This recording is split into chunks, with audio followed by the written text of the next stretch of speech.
যুক্তরাষ্ট্র এবং ইসরায়েল ইরানে হামলা চালানোর পর মধ্যপ্রাচ্যে বিমান চলাচল ব্যাপকভাবে বন্ধ হয়ে গেছে। এতে নতুন করে অঞ্চলটি অস্থিরতার দিকে ধাবিত হয়েছে।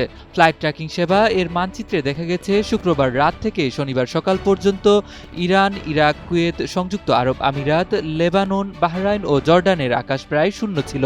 ওয়েবসাইটের টাইম ল্যাপস চিত্রগুলোতে দেখা যায় যেসব বাণিজ্যিক বিমান চলাচল করছিল তারা ধীরে ধীরে ঝুঁকিপূর্ণ এলাকাগুলো এড়িয়ে অন্য পথে যাচ্ছিল। ইউরোপীয় ইউনিয়নের বিমান চলাচল নিয়ন্ত্রক সংস্থা ইউরোকন্ট্রোল তার বিমানগুলোকে এমন আকাশপথে যাতায়াত এড়াতে পরামর্শ দিয়েছে। পর্যটক এবং ভ্রমণকারীদের বিমান সংস্থার সঙ্গে যোগাযোগ করে নতুন সময়সূচি যাচাই করার পরামর্শ দেওয়া হয়েছে, কারণ মধ্যপ্রাচ্যে উত্তেজনার কারণে আন্তর্জাতিক বিমান চলাচল ব্যাহত হচ্ছে।